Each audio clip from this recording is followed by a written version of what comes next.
Welcome students. तो स्वागत है आप सभी का आज की क्लास में। और आज हम करने वाले हैं एक्सरसाइज 6.2 का क्वेश्चन नंबर 4। तो क्या है हमारा क्वेश्चन नंबर 4?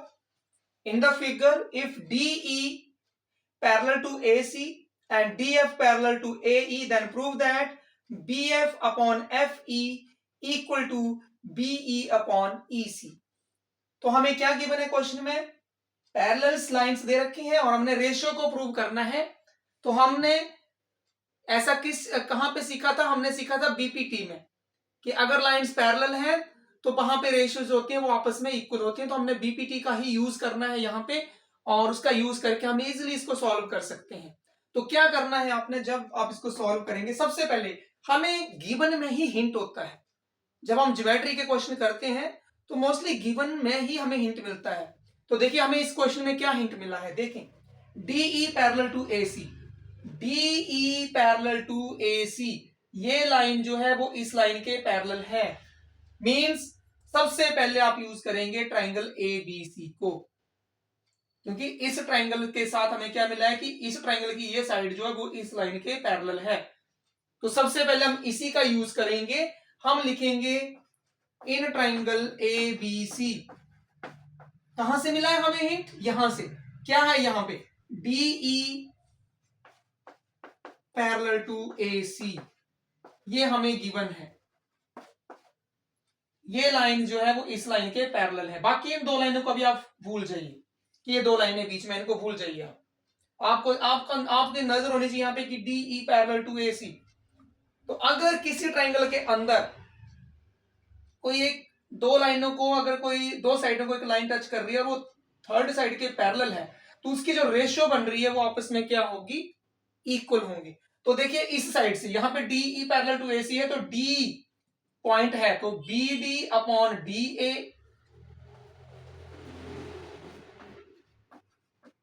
इक्वल टू कहां पे? दूसरा पॉइंट DE, यहां पे है पॉइंट, तो BE upon EC,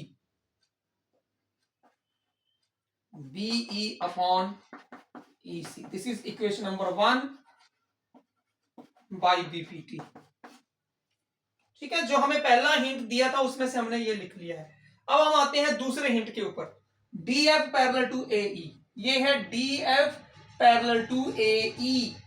DF parallel to AE means ये DF जो है वो AE के पैरेलल। तो अब हमारे पास सिर्फ ये ट्राइंगल देखनी है हमने, ABE, क्योंकि AE इस ट्राइंगल ABE की जो ये साइड है वो इसके पैरेलल है। तो हम लिखेंगे इन ट्राइंगल ABE, क्या लिखेंगे? DF parallel to AE given. और अगर ये गिवन है, अब देखिए इस ट्रायंगल का यूज किया हमने AB का और DF पैरेलल है इसके, तो D पॉइंट हो गया और इधर F पॉइंट हो गया। तो यहां से देखो BD अपॉन DA,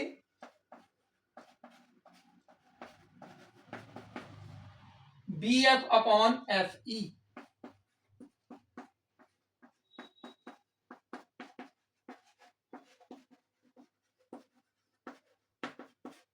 तो हमारे पास दो इक्वेशनें बनी और दोनों इक्वेशन से क्या आ रहा है, क्या मिल रहा है हमें? दोनों इक्वेशन की लेफ्ट हैंड साइड सेम है। और अगर दो इक्वेशनों में लेफ्ट हैंड साइड सेम है means right hand side equal to right hand side भी होगी। फिर मैं रिपीट करना चाहूंगा, when two things are equal to same thing they always equal to each other. जब दो चीजें किसी एक चीज की इक्वल होती हैं तो वो आपस में भी इक्वल होती हैं। तो left hand side equal to left hand side, that means right hand side will also be equal to right hand side. So you can write from 1 and 2 BE upon EC equal to BF upon FE, BF upon FE equal to BE upon EC। और यही हमने prove करना था यहाँ पे, BF upon FE equal to BE upon EC। तो आप लिख सकते हैं हैंस प्रूव्ड।